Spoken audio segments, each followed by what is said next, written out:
Hey YouTube, it's your girl Chic from Chic Say What. I am coming on tonight because I wanted to provide some updates and coverage um, about the Jussie Smollett trial. So this week, the trial started. I'm not seeing really a whole lot being talked, being discussed about the trial. At least definitely not from like bloggers and things. I don't know if if the community is just like checked out, like, no, Jesse, you lost us. We cannot, because like I said, I'm not really seeing much coverage on it. So, hey Joseph Andrews, welcome. Yeah, I want to touch on this because I'm not really seeing anybody talking about this case a lot, but I've just, done some research on it, and, it's some interesting information coming out about it. So I definitely want to jump out here and share it. Are you familiar with, or have you been following um, the trial? So I remember it doesn't seem like it's been almost 3 years since everything kind of popped off. Time flies, right? And to be honest, I actually thought everything was really kind of thrown out. But I guess not. So I did kind of find a site that kind of gave a kind of like like a timeline of everything, because it's like so much to it. Like I said, it's been 3 years. So yeah, the trial is going, people testifying. The question is, will Jesse testify? Some people feel like, well, yes, it will be a good move because bruh's an actor, and we're gonna need him to go ahead and put them acting skills into play. Then of course you got those who kind of are like, nah, it's never good to testify, for yourself. So yeah, it's getting pretty interesting. Like I said, like, I don't know why people ain't really covering it like that, but I got some information to definitely share with you all. If you're new, or just as you're coming in, please like, share, subscribe, share the stream, hit the notification bell so you get alerted when I do pop on here and go live. But yes, if you have something to say, please interact. I like to interact with people. Definitely drop a comment. But we're going to get this thing started. Yeah, I mean, it's a lot to it's a lot going. Listen, it's so deep to where I came across an article talking about hot sauce as evidence. Like, yo, like, hot sauce has been called to the stand. So I'm gonna go ahead and share my screen. And yeah, we're just gonna kind of get it popping, and let's see what people talking about, y'all. So let me see where we're gonna go first with this. Let's see. Let me see which one. Let's try. Okay, so NBCChicago.com reads Jussie Smollett trial live updates. One of two brothers who accused Smallet takes stand. So I'm gonna go ahead and play this news clip. Let me move this so you guys can see it. And listen, we just finna get into it. So let me go ahead and play this. Let me take I think it's muted. Who painted a picture of how Smallet got a lot of news tonight, including the latest in the Jussie Smollett trial. Prosecutors called their first witness today, the lead police detective who painted a picture of how Smallet went from victim to prime suspect in his alleged hate crime. NBC5's Charlie Wojciechowski live tonight at the Layton Criminal Courthouse with the very latest. Charlie. Stefan, that detective is still on the stand at this hour. More than 9 hours of testimony from him. Right now, he is undergoing cross-examination from defense attorneys who suggest that Chicago police focused in on Smallet to the exclusion of other possible suspects. Was Jussie Smollett the mastermind of his own hate crime? Today, his older brother defended him in the lobby of the courthouse. We look forward to people hearing the actual facts in this case. The lead investigator on the case says he first considered the 39-year-old Empire actor a victim. But Detective Michael T. said as 24 to 26 investigators invested 3,000 man-hours into the case, poring over more than 1,500 hours of surveillance video, they began to see things differently. Why all the effort? Tease told the jury, it was a horrible hate crime. There was a noose. There was bleach. There was local news. This was national news. Everybody wanted to know what happened.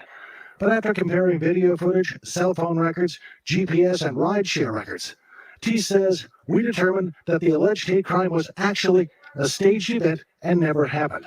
He played video showing Abimbola and Abimbola Osundairo buying supplies for the attack they say Smallet helped them plan, and showed them a photo of the $3,500 check they say they were paid for their role in the alleged hoax. After they are arrested by Chicago police, T says Smallet sent them a text that he released for the first time today.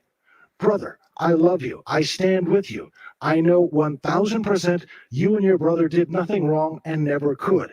I am making this statement, the text goes on to say, so everyone knows they will not get away with this. Please hit me up when they let you go. I am behind you fully. Smollett's attorneys maintain the attack on him was as real as the hate letter the studio received before the incident. During cross-examination, they questioned police evidence, as did one activist who says she came to know Smallet. Fabricating cases. This is what the Chicago Police Department does. The defense is also attacking the credibility of the Osundairo brothers. They are expected to testify in this case later this week. What is unclear is whether or not Jussie Smollett will take the stand in his own defense. Reporting live at 26th in California, Charlie Wojciechowski, NBC 5 News. Charlie, thank you.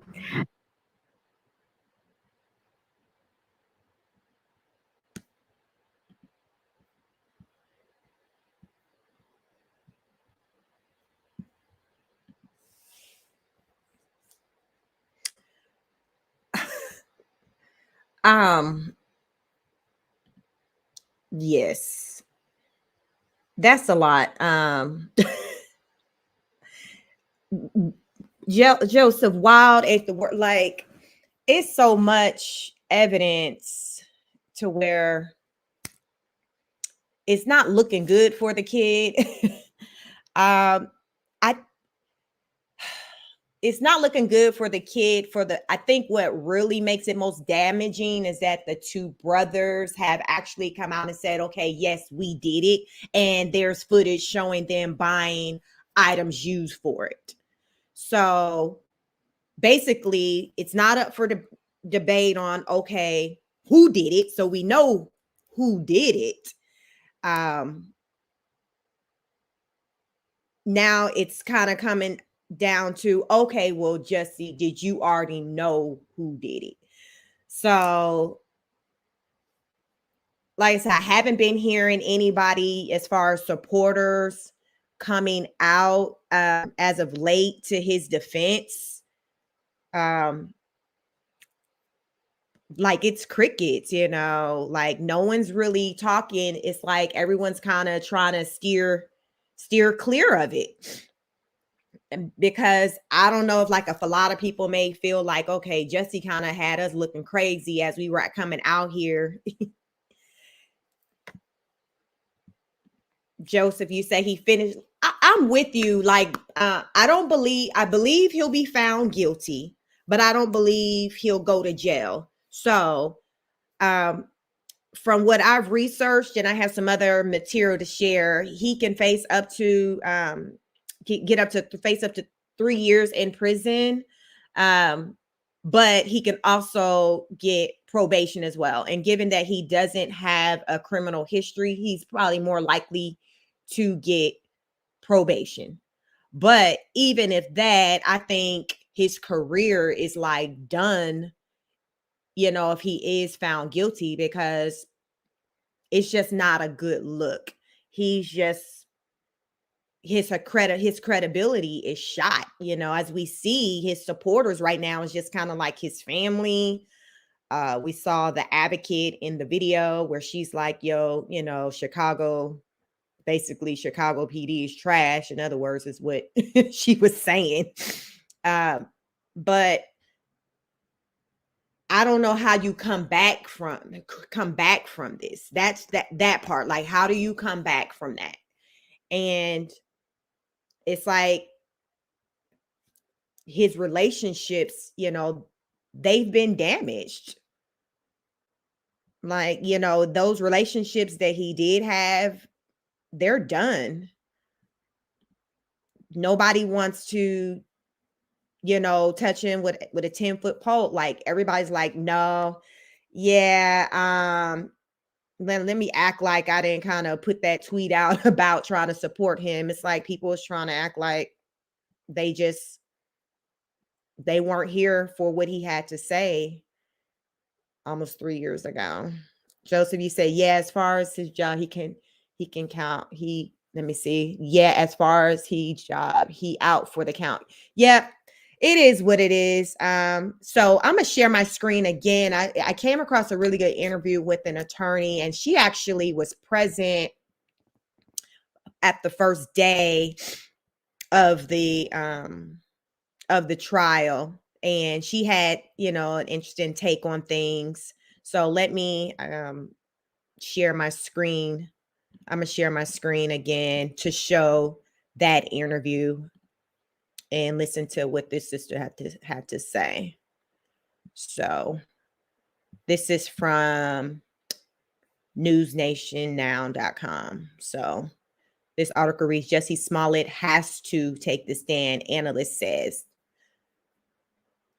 News Nation Prime. So let's listen to what they have to say. Esther. Today, she is not affiliated with the case, but here to provide her insight.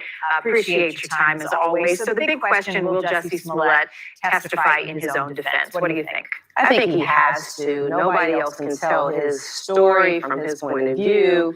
He has to be able to counter what the prosecution is saying. And although, like I always say, he has a constitutional right not to testify, not to put on any witnesses, not to put on any evidence, this case is going to come down to whether the jury believes his testimony or whether they believe the two brothers, Bola and Ola. So it's based he said versus he said, or there's a lot of video evidence. The prosecutors are going to use that. How heavily will they try to use that in their favor in this case? I think that's largely the prosecution's case, is that they have phone records and they have text messages and they have surveillance videos. But the question is, what does it really show? It shows that Bola and Jussie knew each other, that they had some sort of a friendship, but it doesn't show some master plan being hatched in text messages, or at least from what I heard during openings. So what she's saying is that, yes, text messaging, is showing the men, they knew each other. There was some type of relationship there, but it's not really saying, it doesn't show that they kind of worked together to come up with this planned attack, fake attack on Jussie Smollett. That's very true. But the fact that there's a connection between the men, I think that's the part that's going to be damaging to the trial, because it's not like they were some random men and now they're saying, okay, yes, we did it, and then there's no link or no paper trail to Jussie knowing who these men are. That's not the situation we're dealing with. But yeah, I just kind of want to touch on that part of the interview. Statements today. So I think that they'll use the video, because the actual attack, the prosecution did say, Mr. Webb did say, is not on video. So you see the brothers, I guess, in the vicinity. You see Jussie as he's coming in or out of the subway. I'm not sure, because we weren't able to see the video footage from where we were seated in really outside of the courtroom, peeking through the door because of COVID restrictions. But I can't imagine that Jussie would be able to walk away and not tell his side of the story and be able to counter the circumstantial evidence that the other side seems to have. Is the jury going to be seeing video that the public hasn't seen? Because there was video that everybody already saw, but are there images and evidence that hasn't been out in public that has been part of the sealed case? I believe so. Like I said, the way they had the screen situated today, it was just so the jurors and the judge could see it, so the general public could not see it. But based on the references that were made by Mr. Webb, my guess is there is footage that the general public hasn't seen. But a lot of it is out there. A lot of the footage is already out there. And this is not a trial that's going to be filmed. No cameras allowed in the courtroom, but you were in there. So give us a sense of the feeling inside the courtroom, how people are behaving. What do you know about this judge? Actually, I think it was kind of chaotic today. And so I say that because apparently they have 57 slots for individuals to be in the room due to COVID restrictions. And there were 27 slots allotted to the media, but then you have to include the 12 jurors, the 2 alternates, the judge, his staff. And with all of that being the case, they started kicking people out moments before the opening started. So I actually got kicked out, and then we were told, well, you can go stand by the side door and peek in and listen and hear. And so I'm there with a bunch of other people from the media and from the public who are all like trying to ear hustle to hear what's going on in the courtroom. So it wasn't well done at all. In general, this judge, I like a lot. I like Judge Lynn. I've known him. I've done several cases in front of him. He's fair, like most judges. He's still a character, but he's not the type who's going to insert his personality into. So from what this attorney is saying, it's pretty busy at the courtroom right now, in the courtroom right now. There's a lot going on. There's a struggle to kind of keep things kind of together and not taint the whole situation. But she talked about the judge. He's known as being a fair judge. So it sounds like, he's going to be trying to operate by the book as he should. So that was refreshing to hear, being that, she says she's an attorney and she's kind of presented or went before him on many different occasions. Joseph, you said that's hard for him to beat, everything showing Jussie had a hand in it.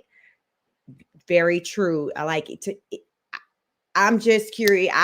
I wish it could be televised, because I just would like to know what the defense team is going to say on his behalf. Like there's all these receipts. Like it seemed like everything is on camera minus, the alleged attack, but we got text message proof of Jussie sending, the text message to the brothers, or, one of the brothers when he was picked up, detained, questioned, saying, yo, I got you, you good, things like that. So, and now those same brothers are like, yo, okay, yeah, we did it. We just gonna come clean. And it was his idea. Like, would Jussie team be like, well, if they did do it, okay, well, I don't know why they did it, because my client didn't tell them to do that. Why would they do something like that to my client? Like, it's crazy. And to me, that narrative doesn't make sense. So I personally don't feel like this is going to be like a long, drawn out type trial. So let's continue on with what she has to say. To the trial to sway the jury one way or the other. He's going to make fair rulings, and he will not allow his time to be wasted. That is one thing for sure, and he will not allow the jury's time to be wasted. Well, let's talk about these charges, what he faces, and do you expect a sentence as harsh as 3 years if Jussie Smollett is convicted? I don't. So he's facing class 4 felonies, which carry 1 year to 3 years in prison, and like you said, probation is on the table. And normally somebody like Jussie, who has no criminal background, who has never, as far as I know, been arrested before, he would get probation. This is not the type of a judge who would do what we call a trial tax, meaning I'm going to punish you for wasting my time and wasting the public's time, and I'm going to give you more prison time. I don't think that will happen. I think worst case scenario is he's probably looking at prison. He's probably looking at probation, not prison time. And it sounds like the judge thinks we'll have this thing wrapped up in a week. So we'll be watching it very closely. You think so? Yeah, until today I heard they have like 36 witnesses, so maybe not. We shall see. He does face up to 3 years in prison if convicted, and I do think that he'll take the stand. We'll have to see early in the case. Yes. April Prayer, as always, thank you for your. Okay, 36 witnesses. How many of those witnesses you think are for the defense? Like, really, like out of 36, because sis says she think or not, she didn't actually. The interviewer was saying something about the trial maybe lasting for about a week. I don't know from what she's hearing, but the attorney, the expert that she's speaking with was like, well, there's 36 witnesses.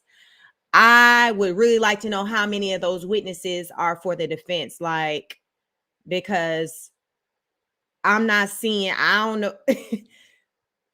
Listen, that's a lot. That's a lot. I guess it would be a lot to get through 36 witnesses in 1 week. Plus you still got to send the, I guess the jury out for deliberation, which I really don't think that part is going to last that long, to be honest. I think they're going to come back with something in like 24 hours or a day. So if they sent out on Monday, I feel like Tuesday, they like, judge, listen here.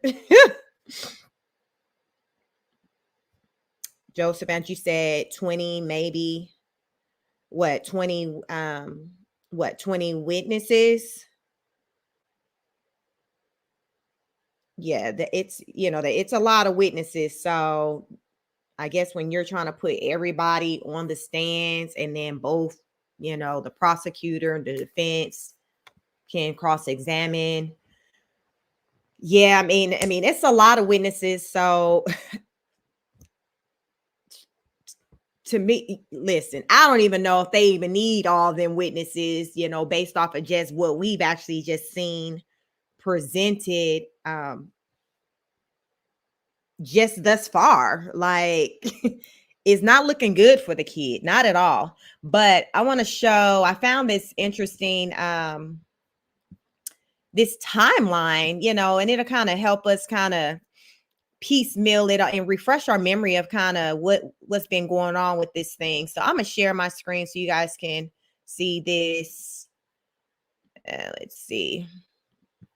But it helped me out. So let me see, it might help some of you out too, because it's it's been almost 3 years. So we need to kind of get caught up and refresh our memory of what the heck is going on. Okay, so this is abcnewsgo.com. So this is the Jussie Smollett trial timeline of how this case ended up in court. So if we go down, it starts it out. So it says, here's the timeline of Smollett case as it unfolded in recent years. So on January 22nd, 2019, that was my daughter's birthday, January 22nd. So Smollett reports to police receiving a threatening letter sent to Fox Studio where Empire is filmed, containing threatening language and laced with powdery substance investigators believe was likely crushed up Tylenol. So that was January 22nd. All right, somebody sent you something. So January 29th, Smollett is allegedly attacked 2, 3. So what, we got a week later. So a week later, 7 days later, Smollett is allegedly attacked at 2 a.m. near his apartment in Chicago. Smollett alleged that the attackers yelled MAGA country, a reference to President Donald Trump's Make America Great Again slogan. Okay, so then on January 30th, Chicago police announced in a tweet that they are seeking 2 persons of interest who were captured on surveillance. Okay. So then January 31st, Smollett's family released an emotional statement describing the attack, describing the alleged attack as a hate crime. Jussie is quoted, Jussie has told the police everything from the beginning. His story has never changed, and we are hopeful they will find these men and bring them to justice. So now we're in February 1st, Smallet releases new statement thanking fans.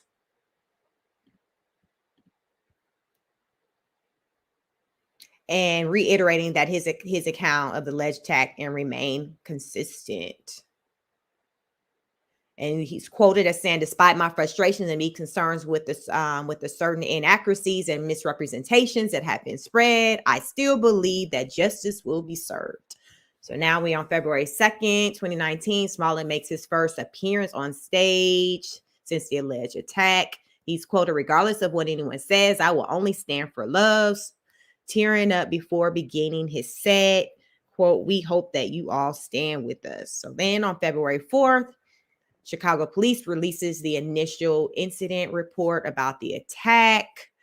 The report states that the 60-year-old friend of Smallet called the police on his behalf and said the actor, quote, did not want to report offense. However, he believed it to be in his best interest. Smallet said the attack happened around 2 a.m. as he was leaving a Subway restaurant. See, now, folks looking at Subway all side-eyed. He told police that the two attackers gained his attention by yelling racial and homophobic slurs. According to the report, quote, the victim does not remember any other distinguishing features and offenders in which direction they fled.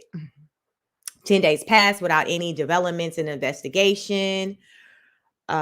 This prompting growing skepticism about Smollett's account on social media. Wow. Okay. So they wasn't kind of finding him to be the most cooperative. February 13, 2019, unbeknown to the public, Chicago police investigators have been tracking the two, quote, persons of interest. Okay.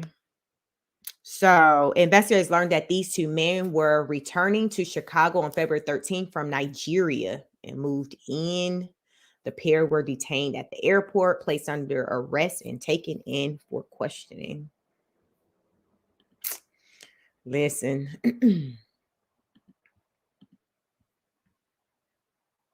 February 14th, an exclusive interview with Good Morning America anchor Robin Roberts. He defended himself against the skeptics who pointed out that it wasn't until a follow-up interview with the police that he mentioned that the assailants yelled MAGA country at him. In the ABC News interview, Smallet also confirmed reports that he was initially reluctant to contact the police or hand over his cell phone to help with the investigation.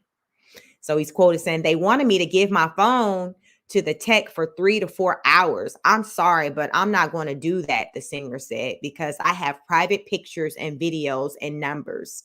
My partner's number, my family's number, my castmates' number, my friend's number, my private emails, my private songs, my private voice memos. So the same day the interview airs, Smallet is re-interviewed by the Chicago police investigators. By evening, police sources confirmed that they obtained search warrant and raided the homes of the two individuals, recovering bleach, shoes, electronics, and other items. So now it's February 15, 2019. The Chicago police announced that they have identified and are questioning the two persons of interest captured on the surveillance video.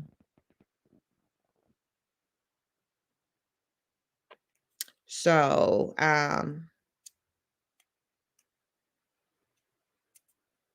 by February 16, Chicago police identified the two men they arrested and later released as brothers. That's Ola Binjo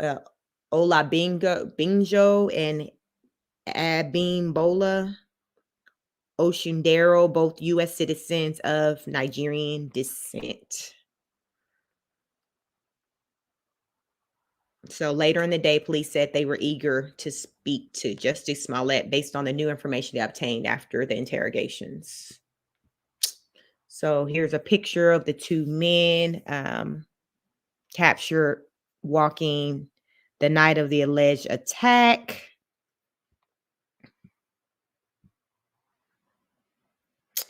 So who's this? Quote, as a victim of hate crime who has cooperated with the police investigation, Jussie Smollett is angered and devastated by the recent reports that the perpetrators are individuals he is familiar with.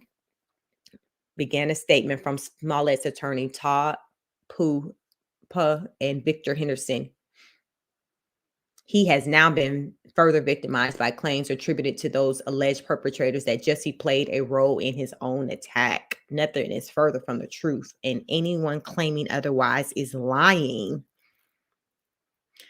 Quote, one of these purported suspects was Jussie's personal trainer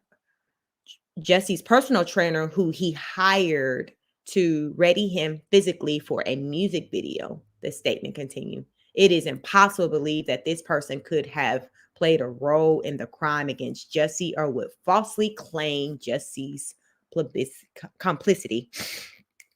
So now we in February. Let me see, February 2019. Let me see. Go in here. Hey, Joseph, how do we say your name? My name is Chic. See, it's a French part of my name. My name is a French name, so Chic, C-H-I-C. Yeah, Chic. My full name is La Chic, but I go by Chic, C-H-I-C. It's a French name. Joseph, it is click say, chic say what, or is it chick as in say what? So it's chic as in like S-H-E-E-K, but it's pronounced or spelled C-H-I-C because it's French. Thanks for asking. You know, some people say chick. I kind of let it float, but it's chic. So I will carry on with this. February 18th, the two brothers were interrogated by the police investigators at the alleged Chicago street attack on the Smallet claim. They helped him court the assault after he became upset that a letter threatening him sent to the Empire Show studio did not get enough attention, sources told ABC News. So he's like, listen, they acting like they don't care about my little life over here, so we might need to kind of amp things up. That's what's alleged to have happened as far as how we got to the alleged attack. So brothers are like, we are not racist. Osundairo brothers said in a statement, we are not homophobic. We are not anti-Trump. We were born and raised in Chicago and are American citizens. Now, it's just disheartening that the brothers felt like it was okay. If this all is true, what they are alleging, it's just disheartening that they went along with it, that they felt it was okay to do this. Like, okay, bro, did you guys do this just because, okay, he's a celebrity? You want to stay in good with him? You need some extra money. You know, you trying to improve your situation, maybe help out some family back home.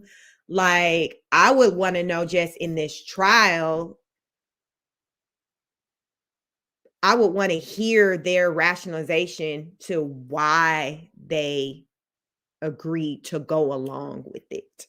Because it makes no sense. Like, to me, these brothers operated from a desperation place because somebody with a lot to lose, they not trying to put their freedom and put their lives online for some rich person who's in their feelings about not getting enough attention from their standpoint. Like, it doesn't make sense. So to me, if all is what they're saying is true, it's just sad, and these are grown men, so they have to take, responsibility. And I'm curious to know, or because in exchange for their testimony, like, are there no charges being filed against the brothers? Like, are they guilty of anything? Like, I really wish this trial can be televised because it's crazy. It's almost like like an episode on Empire. Like, don't this give you like Sunday night's episode of Empire season 5? Like, it don't even seem like it's something, for real life. And the way everything was planned out, it's like, okay, Jesse, like, were you in your director mode mindset of like, okay, if you if you were to direct your first film or show, like, this is how it would go down? Because it's not making sense. Joseph, you said I think it was money, might be in drugs too. Like these boys were operating out of disparity, and Jesse being, the rich, the famous one, he took advantage, clearly, it looks as though these men, they were vulnerable, and he didn't, it wasn't no other people, well, he ain't no A-list celebrities, but it wasn't another celebrity, somebody with a big name caught up in this. So he knew that he couldn't go to Taraji, or go to one of the other brothers that was on the show, the actors, to say, hey, help me out with this. So it's like, bruh, you knew who to engage in this. Like, no, it's too much. So let's get back to the timeline. Let's see.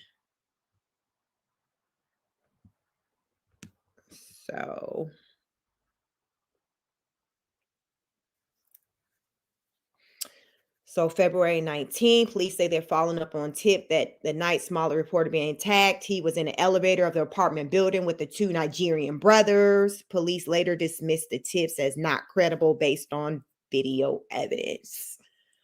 Okay. So it's saying shortly after the incident occurred in late January, State Attorney Fox had conversations with a family member of Jussie Smollett about the incident and their concerns, and facilitated a connection to the Chicago Police Department, who were investigating the incident. Robert Foley, a senior advisor of Fox, according to WLS. So on February 20th, Smallet has been charged with felony disorderly conduct for filing a false report after allegedly staging the attack against himself in Chicago.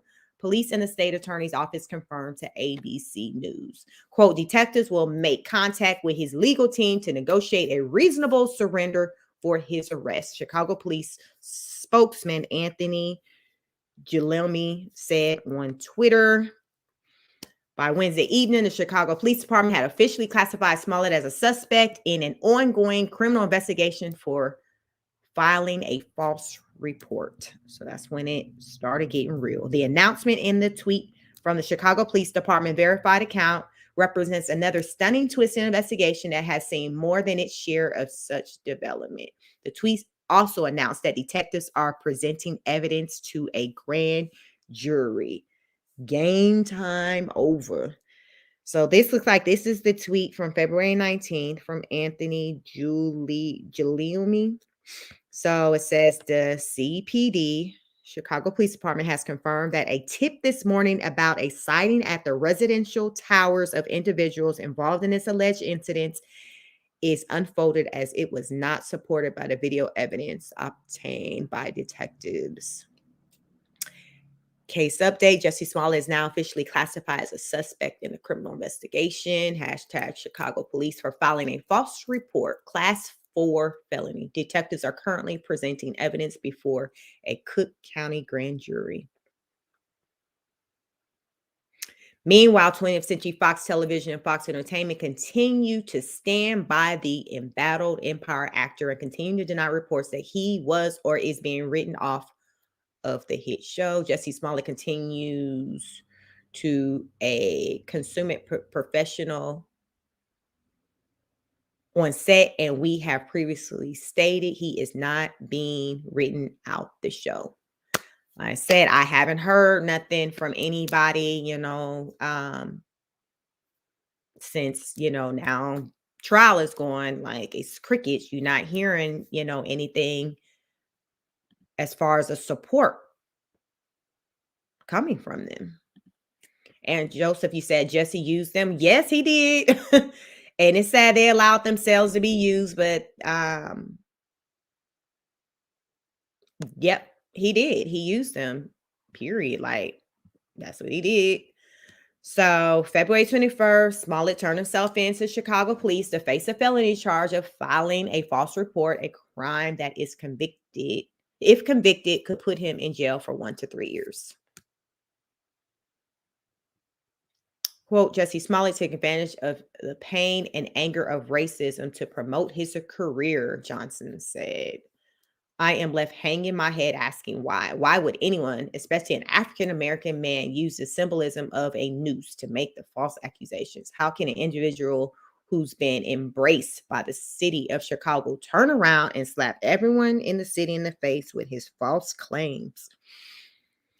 Johnson charged that Smallet, an actor on the hit show Empire, who has consistently denied any role in staging the alleged attack, orchestrated it because he was dissatisfied with his salary. Wow.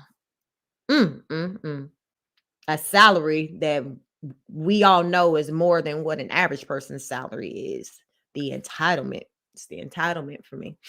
In the new statement on Thursday, 20th Century Fox Television and Fox Entertainment officials said that we understand the seriousness of the matter and we respect the legal process. We are evaluating the situation and we are considering our options. It's not looking good for the kid. It's not looking good for the kid. And it's not like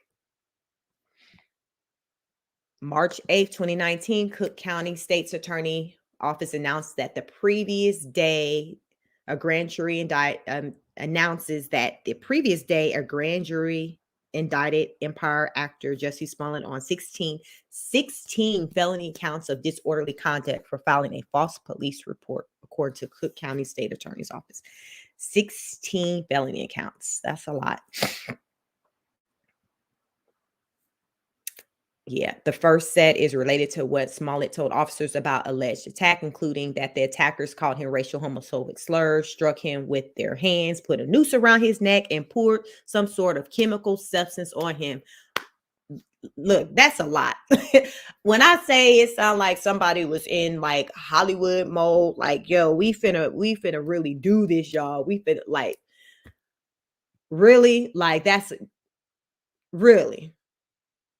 Okay, let me carry on. The second set of charges are related to the second interview Smollett had with the police about the alleged attack later that day. So now March 26th, at an emergency hearing in Cook County courtroom in Illinois, all criminal charges against Smollett were dropped. Okay. Jussie was attacked by two people he was unable to identify on January 29th, his attorneys, Tina Gladian and Patricia Brown Holmes, said in a statement. He was a victim who was vilified and made to appear as a perpetrator as a result of fake and inappropriate remarks made to the public, causing inappropriate rush to judgment. Quote, Jussie and many others were hurt by these unfair and unwarranted actions. This entire situation is a reminder that there should never be an attempt to prove a case in a court of public opinion. That is wrong. It is a reminder that the victim, in this case, Jussie, deserves dignity and respect. Jussie is relieved to have this situation behind him and is very much looking forward to getting back to focusing on his family, friends, and career. Okay. So the unanticipated development shocked Chicago and prompted angry reactions from Mayor Rahm Emanuel and Police Superintendent Eddie Johnson, who each reiterated their belief that the incident was a hoax, with Emanuel wondering out loud, is there no decency in this man? The duo went on to accuse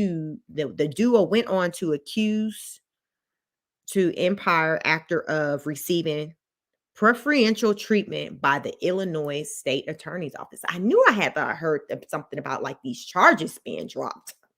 So this is without a doubt a whitewash of justice. Justice Emanuel said at a news conference Tuesday afternoon, there is no accountability. It is wrong. Full stop. Johnson said he was surprised to learn of the decision to drop charges against Smallet while attending a police academy graduation with Mayor Emanuel. A few years, Johnson said prosecutors brokered a deal with Smallet in secrecy. Quote, I'm sure we all know what happened this morning, Johnson said at his press conference. Do I think justice was served? No. What do I think justice is? I think this city is owed an apology. At the end of the day, it's Mr. Smollett who committed this hoax, period. Johnson said, I heard that they wanted their day in court so America could know the truth, and they chose to hide behind a secrecy of a brokered deal to circumvent the judicial system. Wow.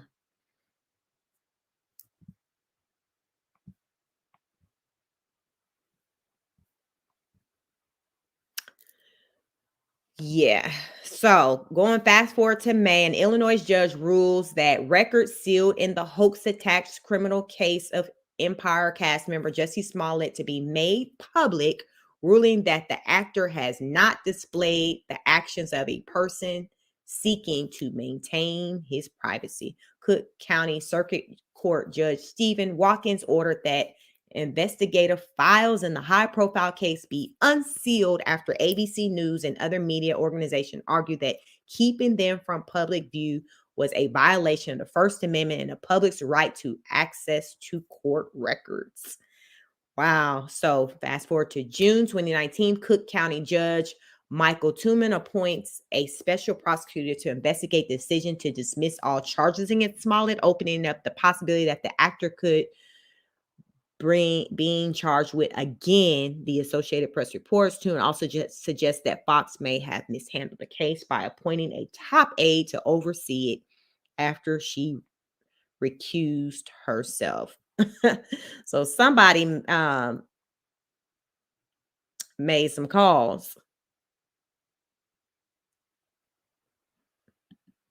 Joseph, he sounds like he was trying to get a click interview. It sounds like something. It sounds like something like a mess. So in June, police released nearly 70 hours of video in connection to the small investigation, including body camera footage of the actor with the noose around his neck. The video footage also includes Smallet asking the officers to turn off their recording devices, while another group of clips shows the moment when the police apprehended the two brothers who alleged they helped Smallet stage the attack.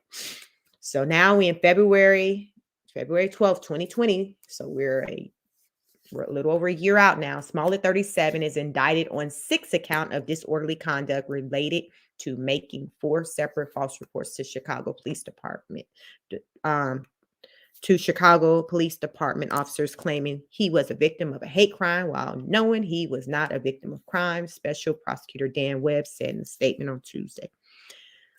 August 12, 2020, despite the substantial abuses of discretion and operational failures, the dismissal of charges against Jussie Smollett, Cook County State's Attorney Kimberly Fox and her staff did not rise to the level of criminal wrongdoing, according to Special Prosecutor Dan K. Webb. November 29, jury selection for Smollett trial begins. November 29, 2021, jury selection for Smollett's trial begins Monday. So, yeah, that is the one. I knew, like, when all of this came back, I'm like, wow. I mean, I thought all this had kind of got thrown out, but it looks like at one point, like, they did dismiss it, but then Chicago PD, like, nah, sir, nah, it ain't even gonna go down like this. We finna go rewind, circle back around. So here we are. The charges still stand. Looks like, what is 6 charges? Shock value. Yes. To say the least, shock value. So, yes, it's a whole mess. It's not looking good for Jussie. one of the brothers has testified. I'm going to share this another news clip pertaining to the one of the brothers testifying. Yeah, let's see. Let me share this with you. So this is ABC7Chicago.com. So let's see. Jussie Smollett trial. Abimbola Osundairo testifies on his role on alleged hoax attack. So let's see. First few minutes, Osundairo told the jurors how he and Jussie Smollett became very good friends during an 18-month period. Osundairo is a key witness, and whether he's believable or not will make or break this case. Jussie Smollett's guilt or innocence may hinge on the testimony of this man. Abimbola Osundairo took the stand to explain to jurors how he and his brother allegedly helped Smallett stage a hate crime. Known as Bola, Osundairo worked as an extra and a stand-in on the set of Empire, where Smallett was one of the TV show's star actors. During the next few months, both saw each other socially, going to strip clubs and bathhouses or doing drugs together in Smallett's Streeterville apartment. Osundairo told jurors he became very good friends with the actor. Quote, "I would call him a brother." Earlier in the day, Chicago police detectives testified how the former Empire actor changed his story during the investigation. When originally interviewed by police following the alleged attack, the actor told detectives one of his masked attackers was white. Smallet identified the color of his skin by the bridge of his nose and the mask eye holes. But after the Osundairo brothers were in custody for the attack, Smallet told detectives the attacker may have had pale skin. And when Chicago police detective Robert Graves asked him about the description change, Smallet said, quote, "Well, he acted like he was white by what he said." Smallet told police one of his attackers yelled out homophobic and racial slurs, quote, "Empire, F-word, Empire, N-word. This is MAGA country, N-word, F-word." Despite what police called a horrible hate crime, Detective Gray said Smallet is the first victim in his 30-year career that refused to give investigators his cell phone, medical records, and a DNA sample. Smallet told police, as a celebrity, he was worried about leaks. Meantime, the state's key witness, Osundairo, is on the witness stand right now. He's expected to be on the witness stand for some time. And his brother, Ola, is also expected to testify sometime this week.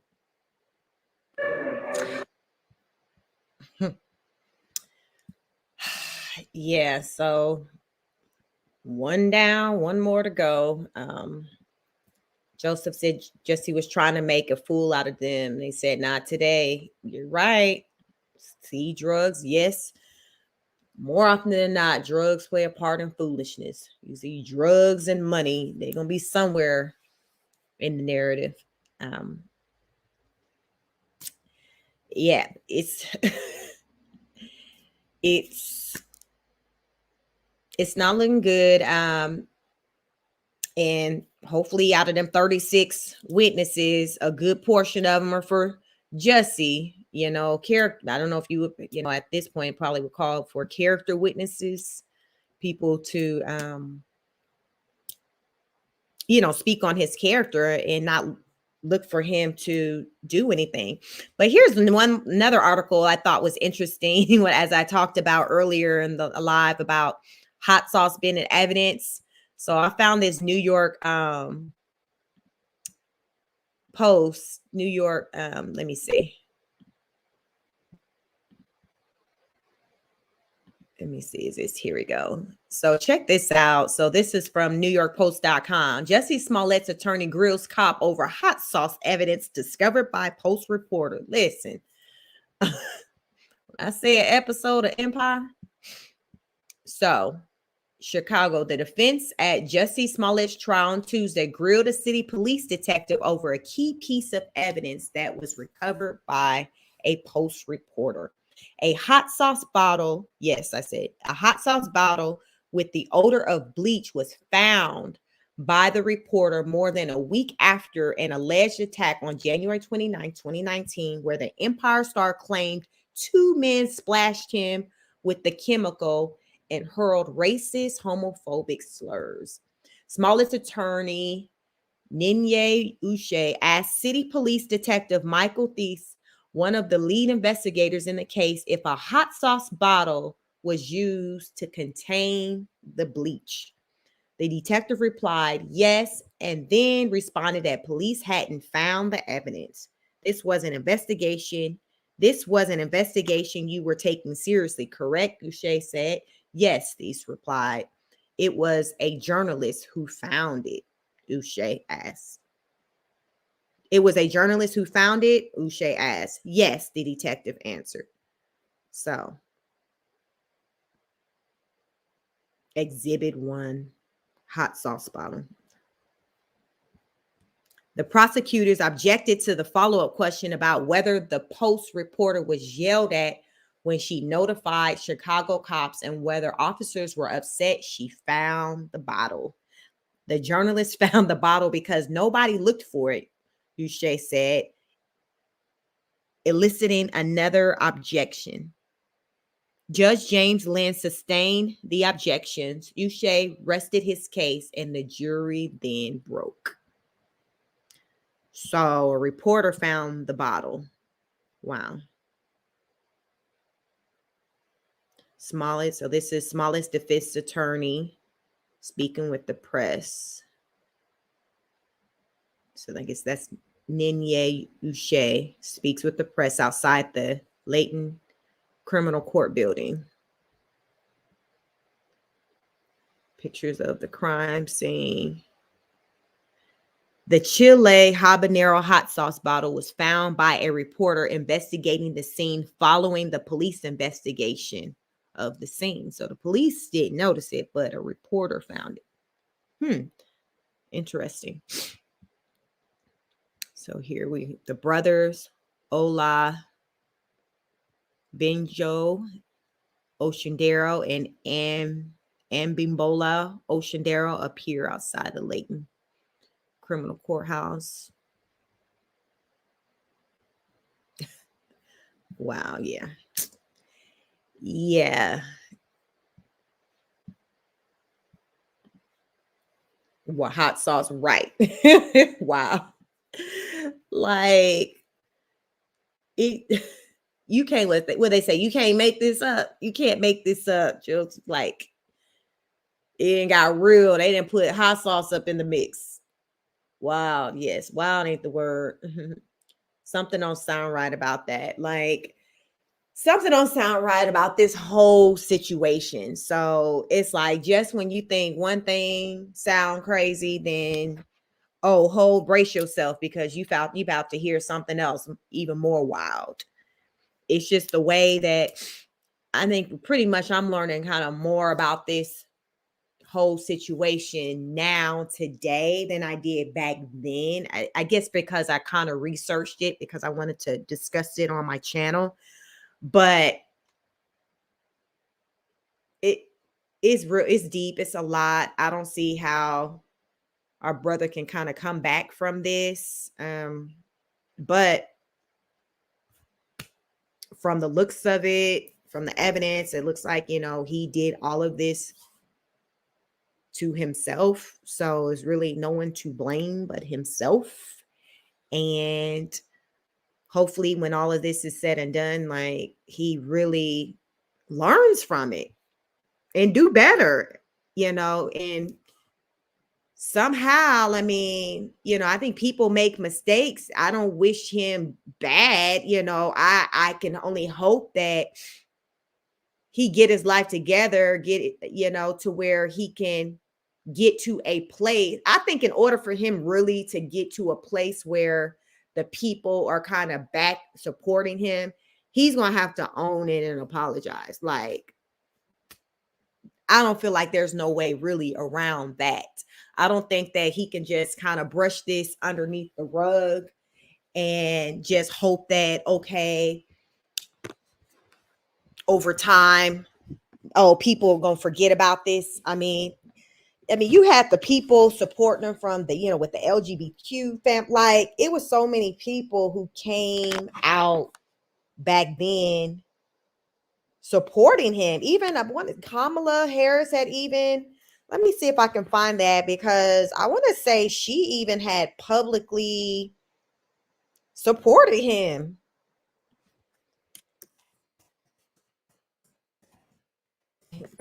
Let me see what I can find, because now I'm going back to memory of back then when all this was popping off. But I want to say, he had her support, because at that time I think she was, talking about running for president and things like that. So let me see what I find on that.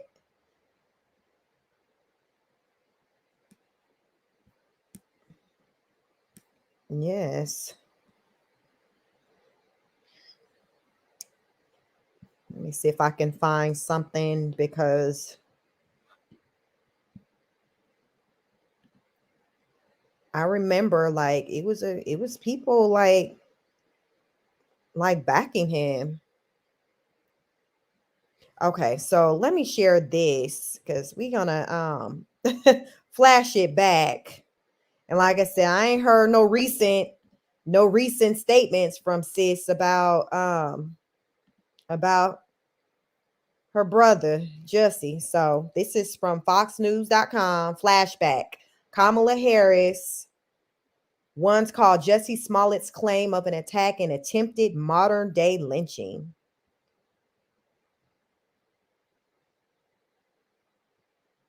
So it reads, Vice President Kamala Harris once called after Jussie Smollett's claim of being attacked an attempted modern-day lynching in January 2019 when reports of it first surfaced.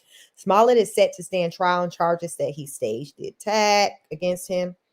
Harris, then a California senator, eventually reversed course weeks after her initial tweet saying she was sad, frustrated, and disappointed after investigators said Smallet may have faked the attack. So here's a tweet of Kamala Harris. She has at Jussie Smollett is one of the kindest, most gentle human beings I know. I'm praying for his quick recovery. This was an attempted modern day lynching. No one should have to fear for their life because of their sexuality or color of their skin. We must confront this hate.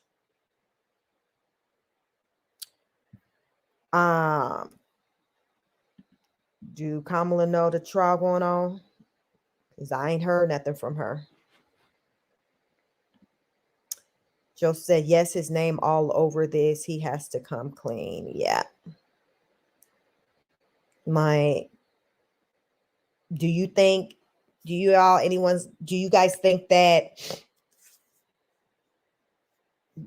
people who once supported him publicly will be coming out during this trial to make a statement? Or even if he's maybe found guilty, will they come out and retract anything they said? Because to me, Jussie got a lot of people out here looking crazy, because a lot of people did come to his defense. And then as the evidence started coming out, it's just like I'm wondering, like, his family that's still supporting him, like, how are they rationalizing the evidence that has come out? What are, like, is it one of those things, like, man, I know, low key private conversations, kind of like on some Cuomo brothers type tip, man. Like, I know you did wrong, but I'm going to back you anyway because we family. Like, is it one of those things? You got some family where,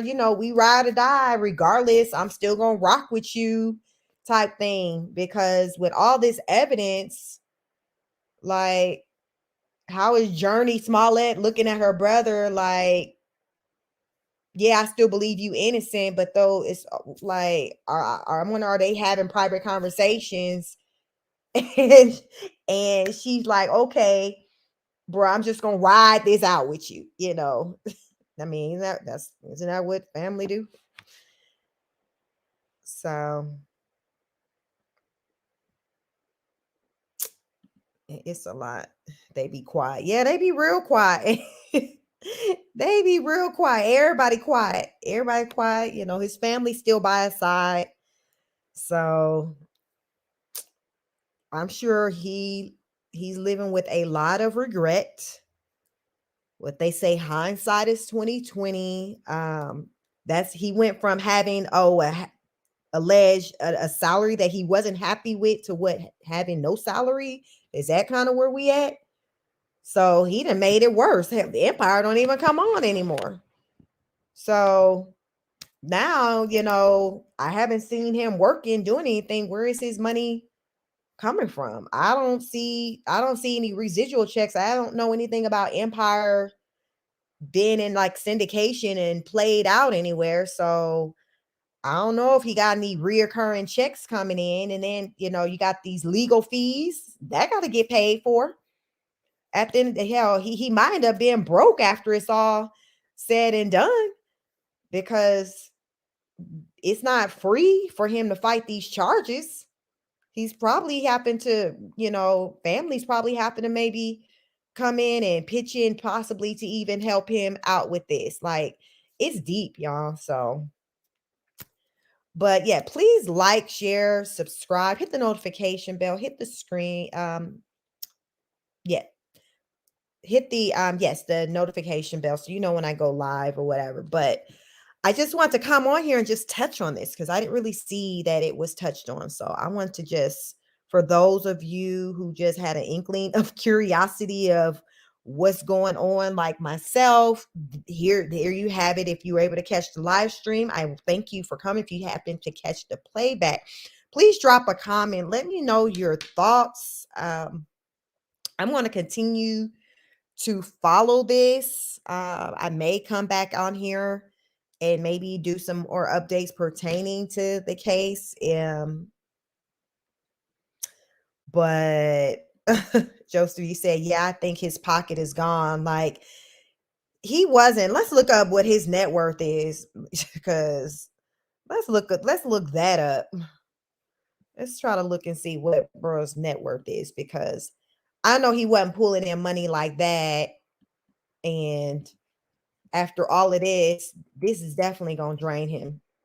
And then I don't foresee people just lining up to work with him.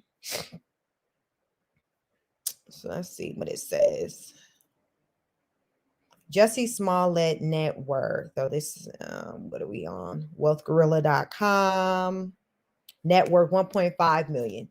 I'm sure that's pre like all in paying out these attorney fees and all that. By the time all this said and done, he might be down to 500,000, y'all. Like, as of 2021, Jussie Smollett net worth is estimated roughly $1.5 million. Your network is not that much for you to be playing games like this.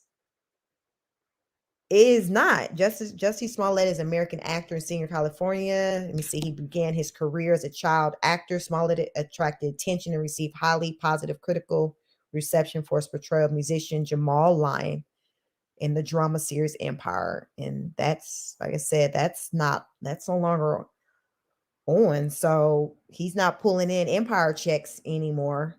But $1.5 million is not a lot of money to be playing games like that. Where they say you play stupid games, you win stupid prizes. Yeah, his money not. Yes, I'll keep you posted. I'm gonna watch it. Hopefully this trial won't be all long and drawn out. I don't feel like it should be. If anything, if it may be lengthy, that's because all these witnesses, what sis said, the attorney said 36 witnesses. To me, it doesn't even sound necessary for this case, but okay. So I may come back out here closer to probably when they're deliberating or when a verdict comes in to kind of talk about it, to get, this, to fill the room out, to see what people's thoughts are, if, see if people kind of felt like it was, it was going to turn out the way that it did. Because my prediction is it's going to be a quick guilty verdict. Like, I feel like everything's going to be done definitely like before Christmas. Like, we're going to know his fate before Christmas, definitely, before 2021 is out. It's not going to be anything long drawn out. It's not really that deep. And I feel like it's going to be a guilty verdict. And I also predict that he'll just walk away with probation. But what, he'll still have that felony on his record. So that's another thing, y'all. Even if bro have to go out and get like a job, like a regular everyday person, he gonna have a felony on his record. Like, y'all know on them applications they be asking, have you ever been convicted of a felony? He is going to have to say, yes. He gonna have to check the box, yes. He's gonna have to check the box, yes. Like, it ain't no way around it. He just like, he's forever gonna have to carry this L. He's gonna, and maybe at best somebody who's doing some low budget movies might be able to cast him, or he can do some local, but anybody that's big like Hollywood, Netflix, they not messing with him. Like I really believe he's going to have to fix this by like coming out and then owning up to his wrongdoings and apologizing. And Joseph Andrews said his pocket is tapped out. Yes, it's tapped out. And he's still out for the count, right? Like, he's lost all the way around. And then relationship, I'm curious to know if the person he was in a relationship with at that time, if he's still in that relationship, because that's going to impact them too, whoever he's in a relationship with, because they're going to, if people learn that you're affiliated with him, like, he had to hold the community just looking crazy, because I am not a member of that community. However, I do understand the struggles that the people in the community feel, that experience. And a lot of it comes with the discrimination, all of that he claimed. So for him, in this case, if it comes out and the jury finds him guilty of just lying about all of that, it's not a good look, for the community, because it's going to be like, while we're over here trying to fight the plot, fight for fair treatment and fight against discrimination, all that, we have you on the other hand throwing out allegations or whatever that has come to be false.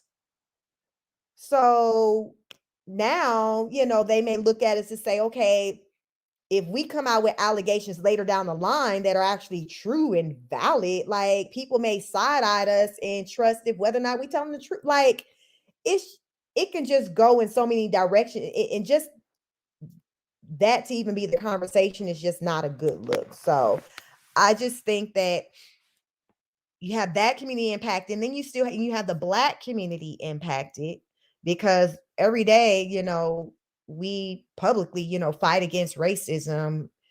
It seemed like every other week we got a trial going on surrounding racism, discrimination, any ill will against people in the Black community. So we're dealing with that. But then if we end up having this case and it comes out and the jury find him guilty of lying, and it's just like, really, bro, like, we don't need this. So then it's going to be like, okay, well, where will justice fit in if the Black community are like, nah, bro, we're not messing with you. And then the LGBTQ family are like, nah, bro, we're not messing with you. Like, who's left? And then so even let's talk about the white side, because he is biracial. That's the ones he initially said did it. So there goes that. So he didn't pissed all three groups off. I don't know what he got left. That's not good. Not at all. Like, I don't know, Joseph, I don't know what he has left after, when everything's all said and done. Like, I really feel like his mental health is probably shot, but like, he really is going to have to be monitored coming off of this, because it's just like, it's going to be a lot for him that he's going to have to deal with. And to talk about even counseling. Will he even have any money left to even go pay to be sitting on somebody's couch to talk about, like, where's that money going to come from? Because $1.5 million, let's just say that is his net worth. That's not enough to live off the rest of his life. Like, he's still a young guy. What Jussie is, what does it say? He was born in 82. So what, he's 39. I'm 2 years older than him. So he's 39. That's not enough for him to live off for the rest of his days if he doesn't work anymore. So that means he has to get a job. That means he's going to have to get a job. But where? How, Sway? Where? Who's going to hire him? Like, what is he going to be doing? And again, remember, he going to have to check the box as being a felon, you know how you got to check that box. So there's that, they do the background checks. So that's going to be up for discussion. I'm just not sure where he's going to fit in really from this point out. Like, he really messed himself up. He really messed himself up. And I'm going to say that he clearly, when he came up with this idea, this alleged idea to be attacked, he didn't run that by nobody. Only people who he talked about it to is those two brothers who are testifying against him, because anybody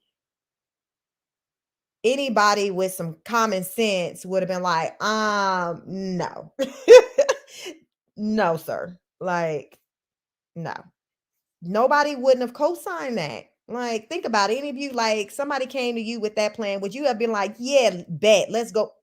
No, you're gonna be like, no, we can't do that. No, we can't do that.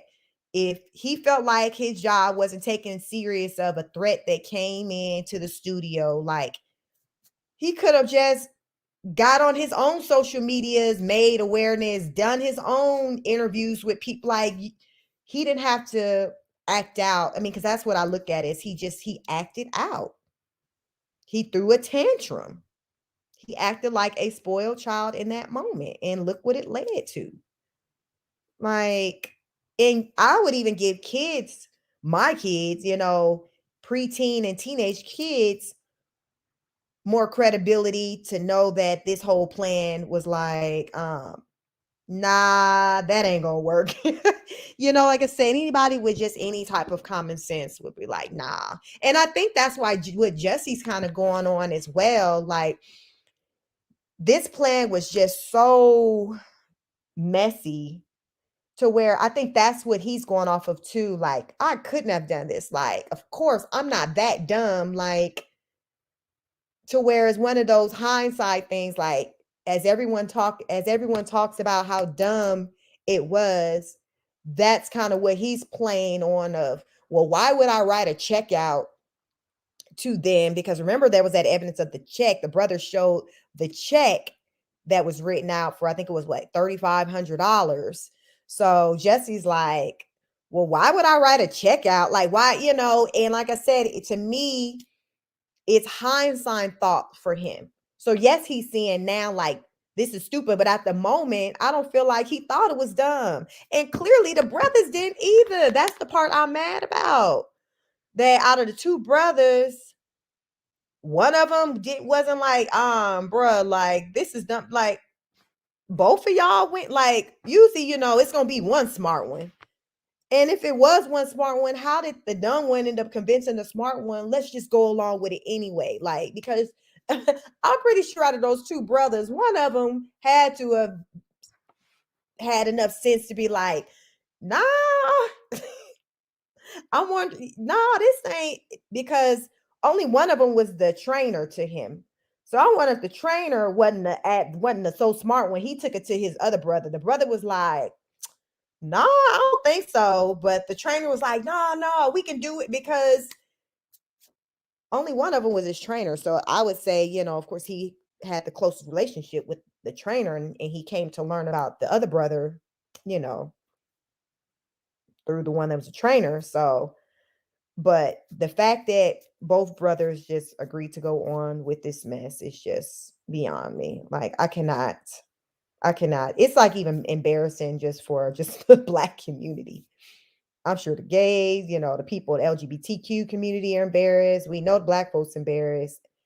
The people who spoke out in his defense are embarrassed. I know his family is low key embarrassed, but they trying to hold their head high, wear their shades as they walk into the courtroom, and they just trying to support their fam. Like, like I say, it's giving me almost was going to do tonight cover the Cuomo case because Chris Cuomo was was went on leave.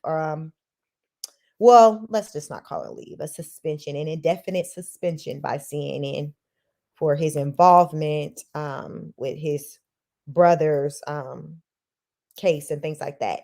So it was either that or talking about Jussie. So I'm like, let's talk about Jussie because I wasn't really seeing a whole lot of blog coverage on Jussie. So I'm like, let's discuss Jussie. But if you want to hear, about that whole Cuomo debauchery, let me know too. Let me know in the chat if you guys want me to come back and go through that, break that down. Joseph, you're saying what happened? So Chris Cuomo, he's a correspondent for CNN, and his brother was that Andrew, who was was he the mayor of New York at one point? So he was accused. It was some women that was coming out accusing him of sexual misconduct and stuff like that. And allegedly, excuse me, Chris was he wasn't doing coverage on the case, because he was saying it was a conflict of interest. So he was doing his regular job on CNN, but he was never covering his brother's case.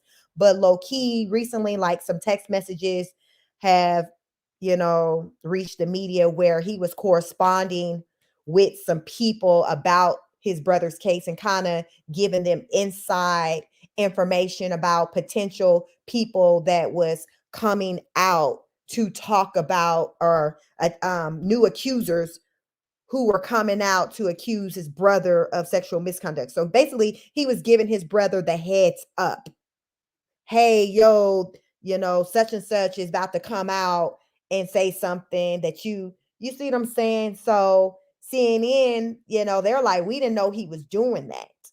But that's what Chris was doing. He was just kind of giving his brother the heads up, like, yo, this is about to come down the pipeline. Be prepared. So therefore, when Andrew would go and speak about a certain matter, he was already kind of ready, had his words together, his alibi, whatever, because little brother had already kind of gave him the plug, like, yo, somebody about to come out and say this. So there's text messages that's showing him communicating low key with this woman with with inside information behind the scenes. So excuse me, he's oh yes, Joseph, it's pretty deep. This all just broke recently, maybe within it was this, listen, this is a full week. We got what else popped off this the Ghislaine with the Ghislaine with the Epstein trial that took place, started on Monday.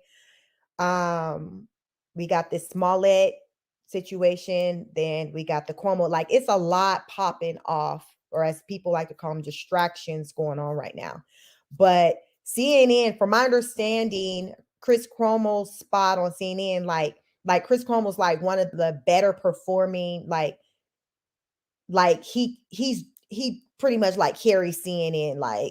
So for them to get rid of him altogether, they really don't want to have to take that hit, but at the same time, they got to figure out, well, how can we still keep him around?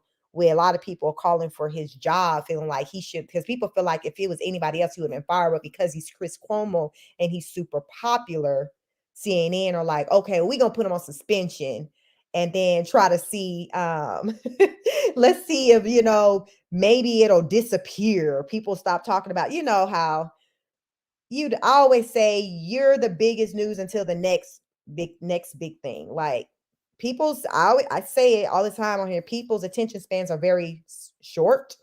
So it doesn't take long before the attention is removed from you onto somebody else. So I think CNN are trying to let things run its course, hoping that maybe after a minute, people kind of forget about it and they can kind of slide Chris back up in there. But I don't think it's going to work out that easy, especially not dealing with this whole Me Too movement and all of that. Joseph, you said, yeah, cover that. Yep. So I might come back. I'm going to continue to watch that and see what's going on. So I'll put that down as a topic to cover, but it's very interesting, to say least. So yeah, that's what's excuse me, that's what's going on with that. So I personally don't feel like CNN gonna be able to kind of slide that one under the rug and the people just gonna forget about it, and Chris gonna come back and have his job just like Andrew. I think both of the brothers gonna be on the employment line, but at least with Chris, his network don't look like Jussie Smollett's network. Let's talk about that. Chris probably done made enough money to be able to retire and live a good life. That's not our situation with our brother Jussie. So Chris, he played a stupid game, won a stupid prize, but his money is way longer than Jussie. So maybe when I do a video on that, we can get into, what his financials look like in this, that. But I do thank you all for joining me tonight. For those who were able to catch the live, thank you. For those who later catch the playback, drop a comment. Let me know your thoughts. Let me know if there are any topics that you'd like for me to kind of come back and talk about. Like I said, there is a lot going on. Like I said, there is the Epstein trial with the Ghislaine. That's going on. So yeah, just let me know what you're interested. I want it. It won't hurt Chris. Nah, it won't hurt. No, it won't. Here's the thing. A lot of times when it's the black person, it hurt us bad. But when it's the white person, it don't hit the same way. Because more often than not, their financial situation is different from ours. So that's the thing, it won't hurt Chris. Chris got enough money. Chris, I feel like, can even go to another network and still even get picked up, or even do his own thing. If he started his own, everybody's going on YouTube, starting their own stream. Like, Chris has a huge fan base. Like, he does. He has a really big fan base. So I feel like still outside of CNN, he's definitely in a way better situation than Jussie. Chris hasn't broken any law. Basically, his fall more so under an ethical type situation, going against whatever, company policy, things like that. So it's more in line of ethical. Whereas our boy Jussie, like, we're dealing with criminal charges. So that's going to hit differently than like ethical. So you can come back from something from more of that ethical stance, like with Chris' situation. Because a lot of people, I was listening to the Breakfast Club today, and they were like, yeah, I hold my family down too. So you got a lot of people who are not really mad at what Chris did for his brother, Andrew.